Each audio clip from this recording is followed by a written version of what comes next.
Buenos días. Gracias, Miguel, por esa oración. Mire, mis hermanos, seguimos en Job, capítulo 9. Este capítulo empieza entonces con Job respondiéndole a Bildad. Y él viene a hablar sobre un tema que no es nuevo del capítulo 9. Tiene que ver con la justicia. Eso viene desde el capítulo 4, por lo menos. En el versículo 17, Elifaz está preguntando aquí, ¿puede un simple mortal ser más justo que Dios? ¿Puede ser más puro el hombre que su creador? Entonces, Elifaz en el libro empieza introduciendo este tema, ¿no? De la justicia en el capítulo 6. En el versículo 29 también entonces Job dice, reflexionen, no sean injustos. Reflexionen que en esto radica mi integridad. Entonces aquí Job dice que lo que está en juicio, en juego aquí es su justicia misma, ¿no?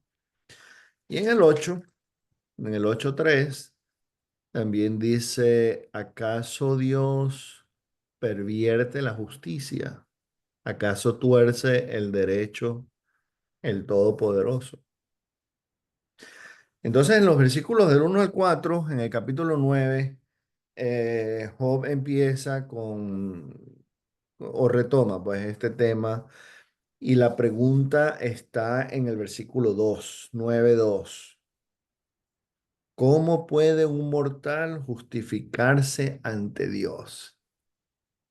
Ese es casi que el tema del capítulo, ¿verdad? Al final, vamos a ir a los últimos versículos. Eh, Desde el 32 hacia el 35 es donde termina, ¿no? Dice, Dios no es hombre como yo para que le responda y juntos comparezcamos ante un tribunal. No hay un mediador aquí que decida el caso entre nosotros dos. No hay quien aleje de mí la vara de Dios para que ya no me asuste su terror. Quisiera hablar sin temor, pero no puedo hacerlo. Entonces, el capítulo tiene que ver con un ambiente de juicio. Job usa muchas palabras que tienen que ver con la corte.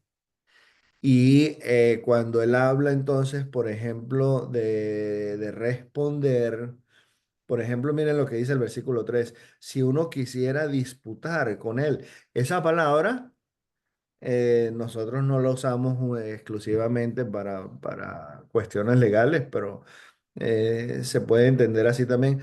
Pero cuando Job la usa aquí, sí tiene que ver con un ambiente legal. Dice, si uno quisiera disputar con él de mil cosas, no podría responderle una sola. La palabra responder también tiene que ver. Entonces es como un litigio. Es es un caso legal. Y ese es el argumento entonces que está presentando Job.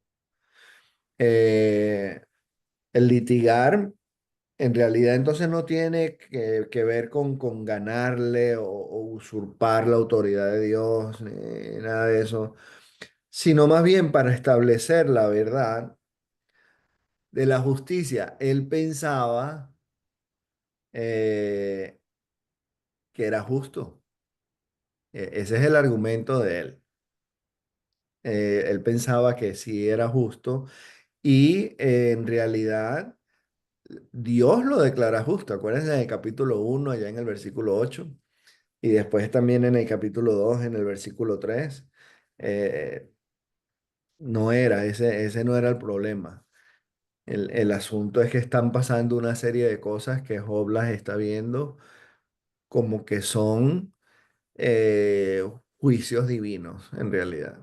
Él sí reconoce que no es por su injusticia, pero él piensa que es Dios entonces quien está haciendo todo eso, ¿no?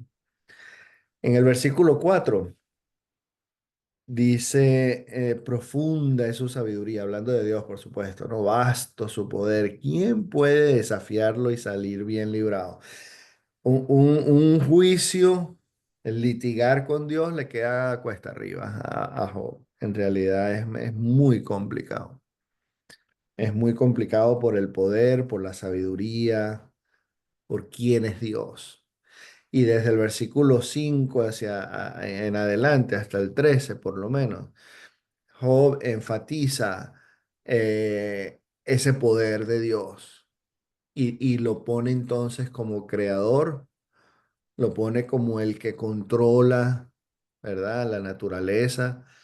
Por ejemplo, fíjense en el versículo 5 él dice entonces, Él mueve montañas sin que éstas lo sepan. Imagínense el poder que tienen tan inmenso aquí, ¿no? Él remueve los cimientos de la tierra y hace que se estremezcan sus columnas, reprende al sol y su brillo se apaga, eclipsa la luz de las estrellas. Él se basta para extender los cielos, somete a su dominio las olas del mar. Él creó la Osa Mayor y el Orión, las Pléyades y las constelaciones del sur. Él realiza maravillas insondables. Entonces Dios, lo que está haciendo Job aquí es reconociendo la grandeza de Dios y alabándolo por lo poderoso que es, por lo grande que es, sabio, tiene un poder cósmico. Controla todo el cosmos, ¿no? Él es el que tiene el poder sobre todo. Pero entonces en el versículo 13 dice, Dios no contiene su enojo. Dios no contiene su enojo. Y entonces lo que está esperando Él es un juicio. Él está esperando como la justicia divina en realidad, la ira de Dios. Un paréntesis aquí, este Rahab que se menciona aquí en el versículo 13, no es Rahab la de allá de Jericó, no es Rahab, esto es un monstruo marino. Este Rahab es diferente, ¿no? En el versículo 13 también la nombra a Rahab, en el 13 aquí. Ajá, Dios no contiene, bueno, sí, el que estamos leyendo, Dios no contiene su enojo, a un Rahab y sus secuaces se postran a sus pies. En el capítulo 26 si están anotando, en el versículo 12 también habla de Rahab, y en Isaías 51:9 es cuando dice que es un monstruo del mar.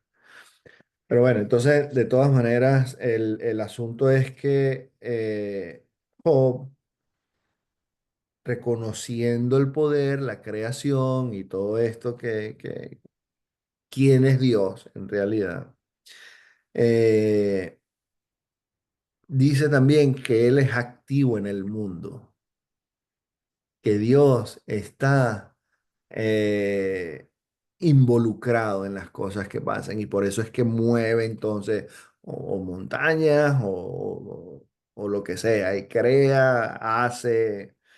Entonces, por ende, lo que le está pasando a él se lo atribuye entonces también a Dios, porque Dios está involucrado en las cosas de él también. ¿Ok? Y entre esas cosas está el enojo. Otra vez en el versículo 13 Dios no contiene su enojo. Entonces, Job está viendo todo esto como que él es justo y yo quisiera presentarle mi caso a Dios.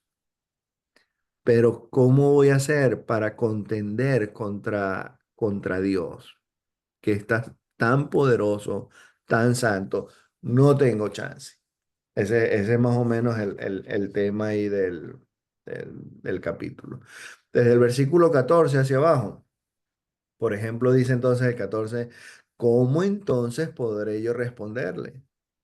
¿Dónde hallar palabras para contradecirle? Siendo tan sabio y tan poderoso, ¿qué le voy a decir yo a Dios? Miren este que es bien interesante, el 15 también. Aunque fuera yo inocente, no puedo defenderme de mi juez, solo puedo pedir misericordia. Son otra vez términos legales, ¿verdad? Que lo ponen como si fuera entonces en un juicio. ¿Cómo se va a defender ante Dios? El responder, el contradecir, el argumentar, todo eso son temas eh, eh, o palabras que se usan en un juicio, algo legal. ¿Ok? Entonces, desde el 16 en adelante, aunque lo llamara y me respondiera, no creo que me concedería audiencia. Miren, Dios es tan grande y Job se ve tan insignificante que yo creo que ni siquiera va a responder a mi apelación. Me despedazaría con una tormenta y por la menor cosa multiplicaría mis heridas. No me dejaría recobrar aliento. Más bien me saturaría de amargura. Entonces, Dios tiene poder sobre la naturaleza, ¿verdad? Y sobre él también. Si yo me pongo a pelear con él, me deja sin aliento en un momentico, me deja aquí frito, pues. Versículo 20. Aún siendo inocente, otra vez, aún siendo inocente, me condenará mi boca, aún siendo íntegro, resultaré culpable. Entonces, es eso. Soy inocente supuestamente, pero me condeno. Soy íntegro, pero soy culpable. Entonces, contra un oponente que hubiera sido un hombre, un igual a él, quizás hubiera tenido chances, Job. Pero con Dios él se da cuenta que, por supuesto, él no puede. Llega en el versículo 21 al 24 y tiene un dilema entonces también Job. Y dice, soy íntegro, pero ya no me importa. Tengo en poco mi propia vida. Todo es lo mismo.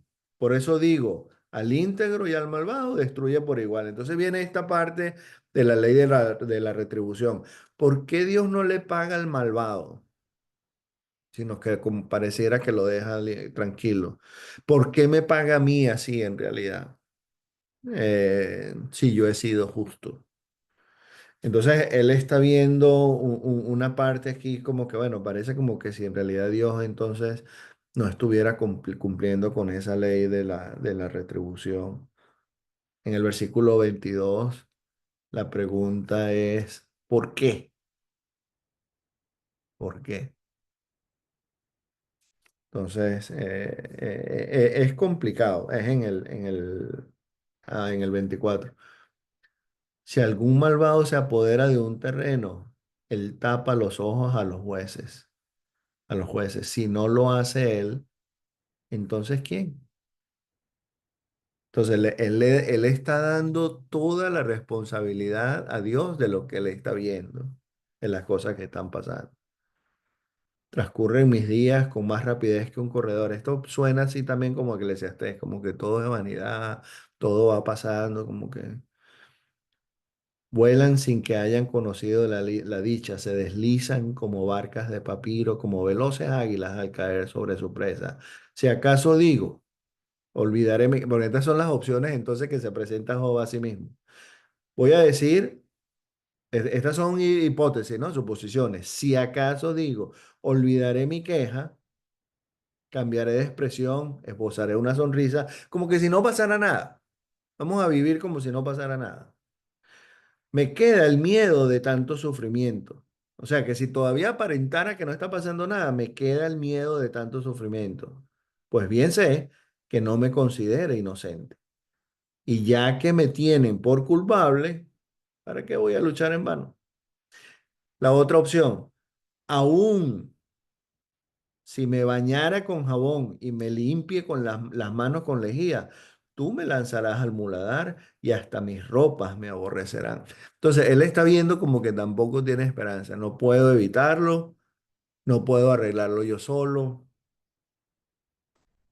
¿Qué hago? ¿Qué hago? Entonces, él apela también hipotéticamente por un mediador. versículo 33. No hay un mediador aquí que decide el caso entre nosotros dos. Entonces, él se está presentando ante Dios sin ningún chance, ni siquiera de presentar su argumento, porque puede ser hasta que Dios ni lo tome en cuenta. No hay quien aleje de mí la vara de Dios para que ya no me asuste su terror. Quisiera hablar sin temor, pero no puedo hacerlo. Entonces, saltando nosotros aquí a nuestra época, al Nuevo Testamento, imagino que ya les llegó a la mente también, Primera de Timoteo 2:5. Tenemos un mediador, hay un solo mediador entre Dios y los hombres, que es Jesús. Jesús también se presenta como un abogado. Él sí aboga por nosotros y él sí es capaz de interceder entre Dios y nosotros, porque él es Dios y fue hombre como nosotros.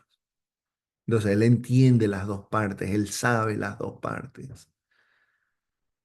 Sabio, creador, todopoderoso, Jesús es Dios y nos entiende a nosotros. Él sufrió también tentaciones como nosotros. No pecó, pero fue tentado como nosotros. Entonces Él entiende, Jesús entiende. Por la palabra, por el Espíritu Santo, por este tipo de reuniones que tenemos, nosotros vamos entendiendo las escrituras, vamos entendiendo las palabras y nos damos cuenta que Job se veía sin esperanza, él se veía sin capacidad de hacer nada. Bueno, nosotros sí tenemos la oportunidad de hacer algo y es refugiarnos en la cruz de Cristo. Allí es donde estamos nosotros. Él es nuestro mediador, Él sí es quien defiende, Él sí usa los términos divinos de juicio para librarnos de la culpa y del pecado. Entonces, no nos quedamos a oscuras como Job, no nos quedamos sin esperanza, como que si ya estuviéramos ya mal condenados, porque no estamos, porque tenemos a Jesús que nos libra, que aboga, que nos defiende, que intercede, que nos entiende. Entonces, lamentablemente, a estas alturas todavía Job está preguntándose, luchando, considerando, argumentando. Vamos a ver cómo se desarrolla el resto del libro. Pero por lo menos nosotros, hermanos, sí podemos entender que nosotros sí tenemos un mediador y que tenemos quien nos defiende delante de Dios, tan santo y tan poderoso que es. Tenemos a Jesús de nuestro lado. Vamos a orar. Padre, te damos muchísimas gracias. Te damos gracias porque eres tan bueno. Eres tan grande y tan poderoso y tan inteligente. Perfecto. Y sin embargo nos escuchas. Tú nos escuchas, estás aquí entre nosotros. Te damos gracias por nuestro Señor Jesús, que voluntariamente vino a morir, a tomar nuestro puesto y ahorita está intercediendo, ahorita está mediando entre nosotros. Y nosotros nos presentamos justos delante de ti, gracias a nuestro Señor Jesús. Te pedimos la bendición, Señor. Te pedimos que seas tú quien nos purifique, que nos limpie, que nos dé el ánimo, que nosotros podamos comprender y estar seguros de nuestra justificación por fe, por la sangre de tu Hijo, por su muerte, su resurrección, por tus promesas. Te pedimos entonces que nos bendigas, Padre. Y te damos las gracias a través de tu Hijo, nuestro Señor Jesús. Amén. Bendiciones, mi hermano.